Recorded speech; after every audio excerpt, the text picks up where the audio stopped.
येतो विठ्ठल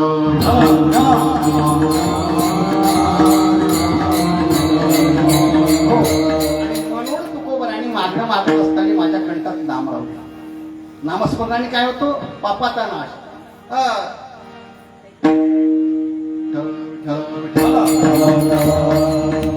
नाम संकीर्तन साधारण पै सोपे जळतील पापे जन्मांतरीचे. विठ्ठल विठ्ठल मंत्र सोपा करी पापा निर्मूळ करी पापा निर्मूळ करी पापा निर्मूळ. विठ्ठल मंत्र सोपा करी पापा निर्मूळ करी पापा निर्मूळ करी पापा. म्हणजे नामस्मरणाने पाप जाते. नामसंकीर्तन साधन पै सोपे जळतील पापे जन्मांतरीचे. जळतील शब्द वापरला, पळतील नाही. पळालेली वस्तू कधी वापस येते, पण जळालेली वापस येत नाही. एखाद्या व्यवहाराचा आपल्याला कळण्यात होतं. एखादी मुलगी पळून गेली, पण काही कालांतराने ती येऊ शकते, पण ती जळूनच गेली. ती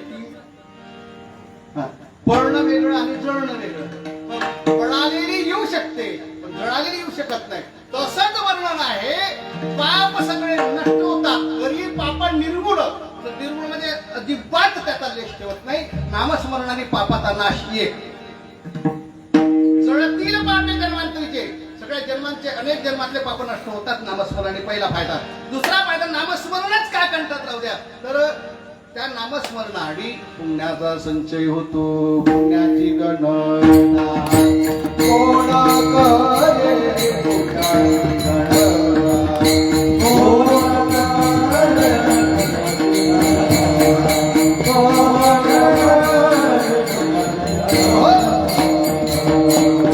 हरी मुखे म्हणा, हरी मुखे म्हणा पुण्याची गणना. नामस्मरणाने पुण्याचा संचय होतो. आता म्हणजे पहिला फायदा पाप गळते, दुसरा फायदा पुण्य संपादन होते, आणि तिसरा फायदा ज्याच्या करता हे करायचं आहे तो भगवान परमात्मा आपल्या घरी येतो. नामस्मरण करणाऱ्याला देवाकडे जाण्याची गरज, देव त्यांच्याकडे येतो. एक उदाहरण तुम्हाला सांगेल. एक भिल्ल समाजामध्ये एक शबरी होऊन गेली. शबरी, तिचा बाप राजा होता. एका राजाची मुलगी उपवर झाली, लग्नाला आली आणि तिचं लग्न ठरवत असताना त्या लग्नामध्ये मेजवानी देण्याकरता बकऱ्याची दावण बांधली.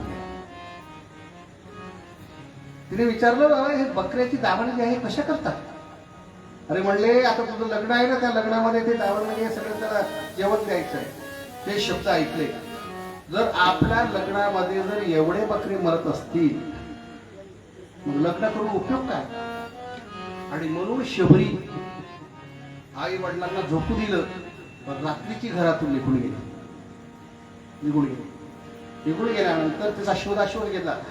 तो राजा होता, त्याने सेवकाच्या माध्यमातून ती सापडली नाही. ते एका ऋषीच्या आश्रमामध्ये अशा प्रकारे सेवा करायची, पण ते सेवा करायला दिसली नाही. आणि त्या ऋषीने तिला आशीर्वाद दिला.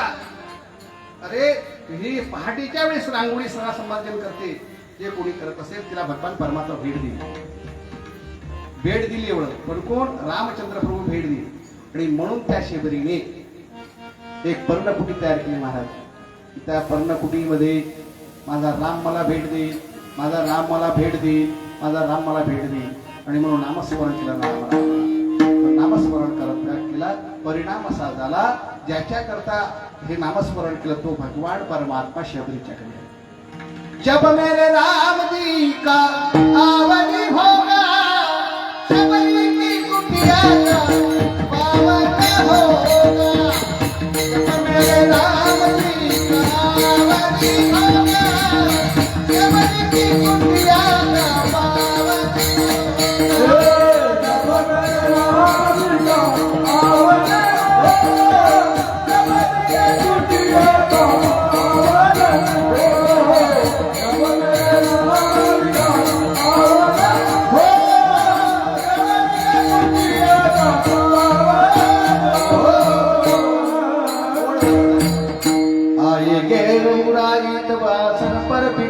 अंगी मिठी मिठी पेर अपने हाथों से खिलाऊंगी. अरे देव येणार आहे, देवाची वाट पाहत बसली महाराज. ज्या रस्त्याने येणार आहे त्या रस्त्याने झाडाचे फुलं आणून सगळे रस्त्याने माझ्या त्या रामाच्या पायाला टोचेल, पण फुलाचे अशा रस्त्याने ते टाकलेले आहेत. एवढंच नव्हे, पण आल्यानंतर काय खायला द्यायचं म्हणून बोरं आणायचे, पण ते गोड आहे का आंबट आहे का कसे आहे म्हणून तिला आपल्या पहिले चाखून पाहिजे. उष्टे केलेले बोरं जे गोड असलं ते एका द्रोणात तयार केले महाराज. आणि मग भगवान रामचंद्र प्रभू शबरीकडे आले आणि शबरी ते उष्ट केलेले बोरं खाल्ले. याला म्हणतात नामस्मरण करणार. ज्याच्यासाठी केला तो भगवान परमात्मा, त्याच्याकडे जाण्याची गरज नाही. तो अनेशा प्रकारे येतो आणि आपल्या भक्ताचं उष्ट शेवट करतो.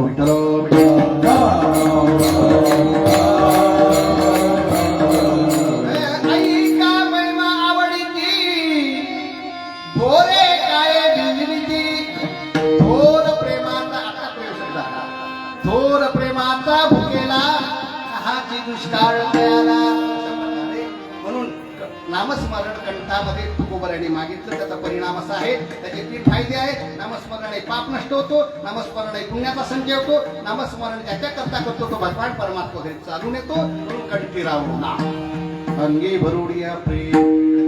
शेवटच्या क्षणापर्यंत राहावं म्हणून आणि माझ्या प्रेमाची मागणी आहे. प्रेम सुख दे, प्रेम सुख दे, प्रेमाविण नाही समाधान. म्हणून ऐसे काही द्यावे दाट आलो पतित शरून. कारण हे नामस्मरण शेवटच्या क्षणापर्यंत राहिलं पाहिजे. ते वाक्य आहे महाराज. बरेचसे लोक तुम्हाला सांगतो आयुष्य जाते महाराज सत्कार्य करत असताना. शेवटचा क्षण असा येते, शेवटच्या क्षणी आपण विचारतो एखादा जर जात असला तर, बाबा काही इच्छा राहील का तुमची? बाबाने चांगली इच्छा प्रकट करत नाही. बाबा आयुष्य जाते चांगलं करता करता, पण शेवटचा क्षण असा आहे महाराज. शेवटचा क्षण फार महत्वाचा आहे. आता सगळीकडे नळ आहे, बोर केलेले आहेत. पहिले विहिरी होती, विहिरीमधून पाणी काढत असताना ती बादली, दोर बांधलेली बादली पूर्ण विहिरी सोडायची. हातामध्ये फक्त किती मूडभरच तो दोर असायचा, पण मूडभर दोरामध्ये भरलेली बादली वर काढण्याची क्षमता होती. दोर किती आहे तसं सगळं आयुष्य गेलं चांगलं करण्यामध्ये, आणि शेवटचा क्षण राहिला चांगलं करण्याचा. अशा वेळेस मुलांनी विचारलं, बाबा खायला काय आणू? बाबांनी काय म्हणायला पाहिजे? बाबांनी जे खायला नाही पाहिजे ते खायला मागितलं. सर आयुष्य पाण्याचं शेवटचा क्षण चांगला जाण्याकरता ते सगळे अट्टास कशा करता करायचे, भागवत कशा करता करायचे, कीर्तन कशा करता करायचे, सद्विचार सद आचार्य कशा करता संतांच्या माध्यमातून घ्यायचं, शेवटचा क्षण चांगला जाण्याकरता. आमचे महादेवराव त्यांचं स्मरणानिमित्ताने हा तो कार्यक्रम आहे. आता त्यांचं सफल झालं म्हणायला हरकत नाही. ते गेल्यानंतर जर असं कार्य होत असेल, सगळे म्हणून तो कार्यक्रम होत असेल तर शेवटचा दिवस गोड व्हावा. आम्हाला प्रयत्न करायचे, तुम्ही आम्ही प्रयत्न करतो बंगला चांगला झाला पाहिजे, 4 चाकी गाडी चांगली आली पाहिजे. याच्याकरता तुमच्या प्रयत्न आहे. फर्स्ट कर, सेकंड कर, थर्ड कर, याची टोपी त्याच्या डोक्यात, त्याची टोपी त्याच्या डोक्यात, सर्वांच्या डोक्यात. ते कशा करता नाही, त्याच्याने चांगलं आहे. तुम्हाला आयुष्य चांगलं व्हावं वाटत असेल तर प्रयत्न तर करायचेच आहे, त्याच्याशिवाय होत नाही. पैसा पाहिजेच, पैसा कमावलाच पाहिजे, पण जोडून या धन उत्तम व्यवहारे उदास विचार वेच करी. तुम्ही पैसा कमवता पण ते पैसा आणला का साठवला, आणला का साठवला, साठवलेल्या वस्तूला किडे लागते. कुठंतरी दान दिलं पाहिजे, दान केलं पाहिजे, सद आणि सद्विचाराने ते दिलं पाहिजे. अर्थातच मला हे सांगायचं आहे की भगवान परमात्मा भक्ताकडे चालून येतो. या 3 गोष्टी मिळतात. प्रेम पाहिजे, ऐशे काही द्यावे दान आलो पतित शरण. अशा प्रकारे चला मग आलो पतित शरण तुकोबऱ्यामध्ये मी नम्र होऊन आणि अशा प्रकारे देवाकडे मागतात, तेव्हा मला बाकी काही देऊ नको आणि तुझं नामस्मरण दे. मग भगवान परमात्मा देतात. आणि भगवान परमात्मा म्हणतात अजून काहीतरी मागा ना. त्यावेळी तुकोबऱ्या म्हणतात ज्यांच्या माध्यमातून देव कळतो, ज्यांच्या माध्यमातून देव त्या संतांची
आणि अशा प्रकारे भगवान परमात्म्याकडे तुकोबाऱ्या मागतात. देवा त्याचं असेल संतांची संगती दे, त्यांच्या पायावर मी डोकं ठेवी वेळोवेळा डोई म्हणजे डोकं. अशा प्रकारे भगवंताच्या नतमस्तक भगवंताच्या पायावर होईल का. संतांच्या पायावर पहिली गोष्ट संत म्हणजे काय. आपण कोणालाही संत देतो, कोणाच्याही पाठीमागे जातो, मग कोणाही एखाद्या खड्ड्यात जाऊन पडतो. कोणालाही संत म्हणायचंच नाही, कारण संत पण काही बाजारात विकत मिळते का नाही. संतपण मिळत हे हाटी या शब्दाचा अर्थ बाजार नाही. संतपणा मिळते हाटी हिंडता कपाटी राणी म्हणी राधा मनाने हिंडणारे याला पण संत म्हणतात का नाही.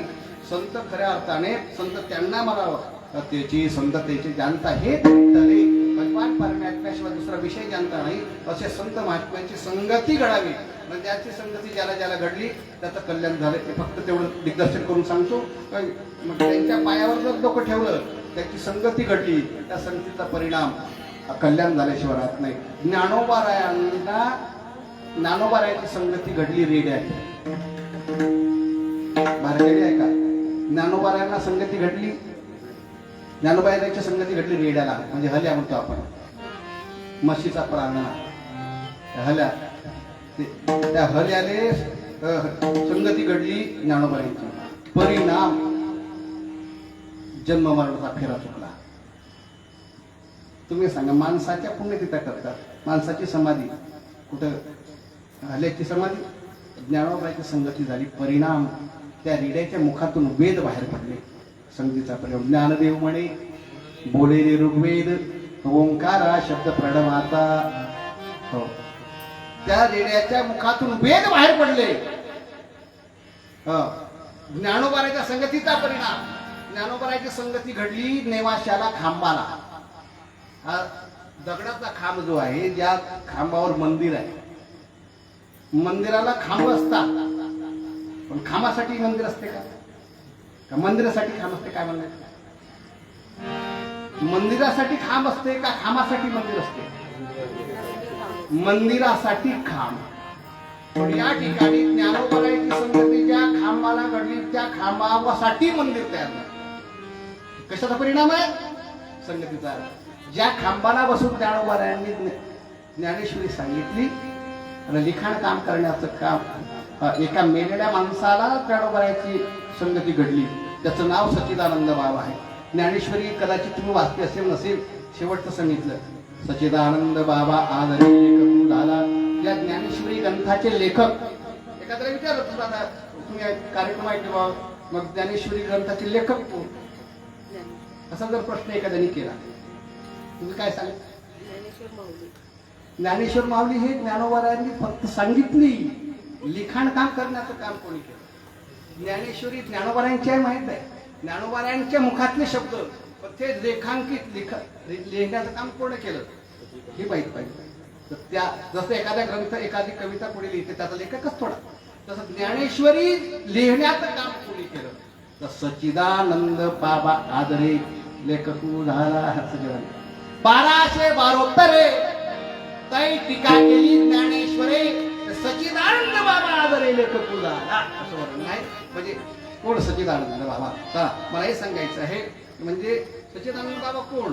आता महत्वाचा मुद्दा एवढं सांगतो, ज्ञानेश्वरी माऊली सच्चिदानंद म्हणजे ज्यांचं प्रेत चाललं खांद्यावर, म्हणजे मेलेले आहे, खांद्यावर घेतलं प्रेत चाललं आणि प्रेत जात असताना हे चारही भावंड एका भिंतीला टिकून बसलेले आहेत आणि तिथे त्याच्याच पुढे थोड्या अंतरावरती त्याला विसावा देण्याची पद्धत आहे. आपल्याला विसावासाठी आपण काय करतो, इकडे खाली ठेवतो, पुढचे मागणं मागचे, पुढचे मागं झाले आणि मागचे पुढे झाले. आणि त्यावेळेस तिथे ज्ञानोबाराय नृत्यनाथ महाराज हे सगळे एका भिंतीला टेकून बसलेले आहेत. ज्ञानोबारायांनी सर विचारलं, का रे हे प्रेत कोणाचं आहे? त्यांनी सांगितलं म्हणजे हे प्रेत तर सच्चिदानंद बाबाचा आहे. सच्चिदानंद बाबाचा आहे. सच्चिदानंद तर कधी मरत नाही, हा मेला कसा? सच्चिदानंद या शब्दाचा अर्थ सच्चित आनंद. सत म्हणजे सत्य, चित म्हणजे चिरकाल टिकणार, आनंद आनंदित असणार, जे कधी मरतच नाही, ज्याला मरणच नाही त्याला सच्चिदानंद म्हणतात. हा मेला कसा? आणि ज्ञानोबारायांनी जे प्रेत विसाव्या करता ठेवलेला आहे, मागचे पुढे पुढे मागे झाले, त्या प्रेताला आवाज दिला, सच्चिदानंदा उठ. आणि जे तिरडी बांधलेली होती त्या तिरडीवरून सच्चिदानंद बाबा उठून बसले. सच्चिदानंद बाबा उठून बसले. प्रसंग आणि अशा प्रकारे ज्ञानोबारायांच्या संगतीचा परिणाम. मेले माणूस तिथं उठवेल. सच्चिदानंद बाबा उठले. उठल्यानंतर सच्चिदानंद बाबाला सांगितलं ज्ञानोबारायांनी आता घरी जा. ज्ञानोबारायांना सांगितलं म्हणले मी आता घरी जाणार नाही, आता तुमच्या संगतीत, तुम्ही उठवलं मला, आता तुमच्या संगतीत. आणि म्हणून ज्ञानोबारायांच्या संगतीमध्ये आणि मग जे सच्चिदानंद बाबा मेलेले होते ते जिवंत झाले ज्ञानोबारायांच्या संगतीमध्ये. मग ज्ञानोबारायांनी ज्ञानेश्वरी ग्रंथगीतीवर आधारित तयार करायला सुरुवात केली आणि त्याचे लेखक जे आहेत ते सच्चिदानंद बाबा, जे मेलेले जिवंत झाले आणि ते जिवंत झालेले सच्चिदानंद बाबा त्या ग्रंथाचे लेखक. सच्चिदानंद बाबा आदरे लेखकू झाला असं वर्णन आहे. 1212 तै टीका केली ज्ञानेश्वरे सच्चिदानंद बाबा आदरे लेखकू झाला. म्हणून संतांच्या संगतीचा परिणाम आहे. संतांची संगती घडली का कल्याण होतो. ज्ञानोबारायांच्या संगती अजून तुम्हाला सांगू का, एक भिंत आहे. मी आळंदीला गेलात तरी आळंदी पाहिजे असेल तर पहा. 1400 वर्ष जगणारे चांगले महाराज भेटी करतात. मोठी माणसं भेटायला आल्यानंतर आपण थोडं चालत जावं. ते वाघावर आले, हातात सापाचा चाबूक आहे. मग आपण कसं करावं हे मोठे आहे. ते वाघावर आले, आपल्याकडे काहीच नाही. आणि ज्ञानोबारायांना कळालं, ज्ञानोबाराय भिंतीवर बसले होते, ही जशी दगडाची भिंत, मातीची भिंत. आणि ते कळाल्याबरोबर ज्ञानोबारायांनी त्या भिंतीला सांगितलं, मोठी आहेत ते येत आहेत, आपण 2 पावलं पुढे गेलं पाहिजे. त्या भिंतीला ऑर्डर केला, ती भिंत चालविली. भिंती चांगल्याची भांती मोक्ष मार्गीचा संगती ज्ञानोबाराया. ज्ञानोबाराया म्हणजे संतांची संगती याच्या करता कल्याण व्हावं, नवे जन्म मरणाचे फेरे सुटतात, सामर्थ्य त्यांच्या संगतीमध्ये आहे. आणि म्हणून रेड्यात जन्म मरणच आले. अशा प्रकारे तुकर मी आता परवा आळे फाट्याला त्यांची समाधी आहे. समाधीमध्ये सत्य होतात, लाखो समाज तिथे त्यांच्या पुण्यतिथीला लागलं. ज्ञानोबारायांनी त्या रेड्याच्या धावा केला, ती जागा आहे, समाधी आहे. मला हे सांगायचं आहे. म्हणून संतांच्या संगतीचा परिणाम आहे. जीवनाचा जन्म मरणाच्या फेऱ्या चुकतात. तुका म्हणे तरी भाव सिंधू कसरे याच्याकरता संतांची संगती आहे. ऐशी काही द्यावे दाट अलोपतीत शरोड अशा प्रकारचा भाव. वेळेत संपला, 11:30 वाजलेच नाही का. पण सगळ्यांना गणतीला घोड्या पाया तिने तो तुम्हाला करे टाळी भोळामुखी नाम. आता भजन करायचं आहे, टाळी वाजवायचे, मुखाने नामस्मरण करायचं आहे. सगळ्यांनी 1-2 मिनिटामध्ये सेवा संपवाय. विठोबा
शिंदू एक सरे तरी या भावरूपी सागरा थोड संत महात्म्याची संगती झाली ते तरुण नेण्याचं सामर्थ्य साधन सांगतात म्हणून त्यांच्या पायावर डोकं ठेवायचं आहे असं मत आहे म्हणून भावशिंदू एकत्रित भावशिंदू म्हणजे संसार जन्म आणि मरणाचं भयानक दुःख आहे त्या दुःखातून ते महात्म्य आपल्याला बाहेर काढतात म्हणून त्यांच्या चरणावर अशा प्रकारे तुकोबऱ्या नतमस्तक होईल मग त्यांची संगती त्यांच्या पायावर डोकं ठेवून असं प्रतिपादन करतात संतांचे वेळोवेळा डोळे तुका म्हणे तरी तरी शिकाई द्यावेदाट अनुपती शरीर अशा प्रकारचा भाव कीर्तनाच्या माध्यमातून आपण या ठिकाणी ठेवलेला आहे उद्या माझं कीर्तन संपलेलंच आहे या कीर्तन करत असताना जे काही चांगलं माझ्या मुखातून जे शब्द आले ते गुरुवरांच्या मुखातून ज्यांच्याकडे आम्ही शिकलो कीर्तन करण्याकरता आळंदीमध्ये जाऊन त्यांच्या मुखातून आलेले शब्द आणि ते शब्द तुमच्यापुढे मांडण्याचे प्रयत्न केले काल फार मोठा ज्या ज्ञानोबारायांच्या आळंदीमध्ये राहण्याचा योग आला त्या ज्ञानोबारायांच्या कलश रोवणाचा परवा कार्यक्रम होता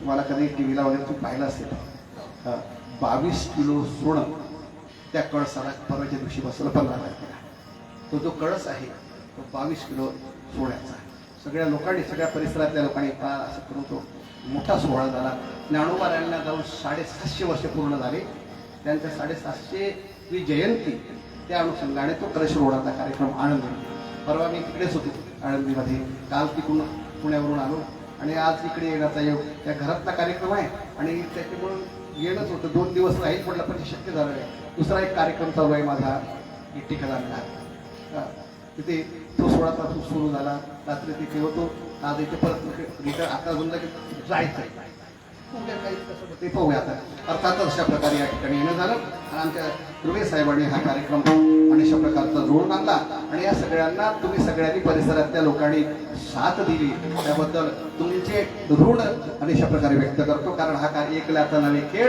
मनोनी मेळ मिळवला एवढा मोठा कार्यक्रम करणं इतकं सोपं नाही महाराज जे नेहमी कार्यक्रम करतात ना त्यांना ते सगळे कलाकार काही साधे नाही महाराज साधे नाही याचा अर्थ त्याचा बोलत नाही याचा अर्थ त्याच्याशिवाय काही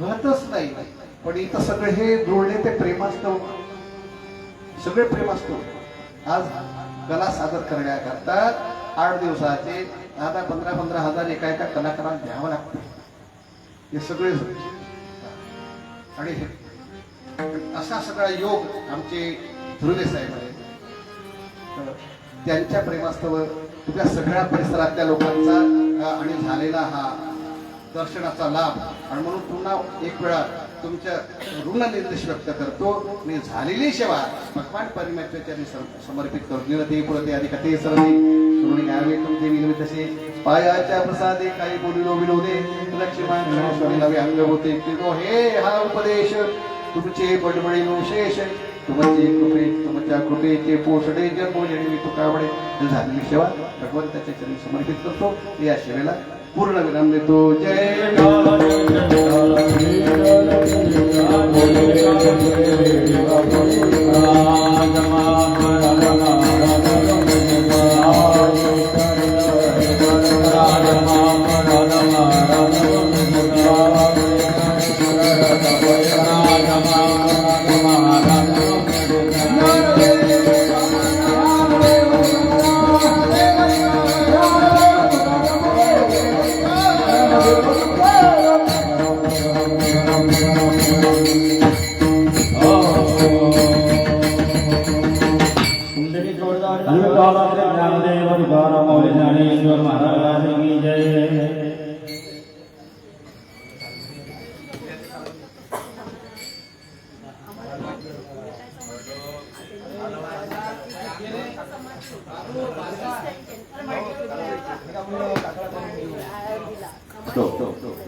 या ठिकाणी आमची कीर्तन लोकसेवा संपन्न झालेली आहे.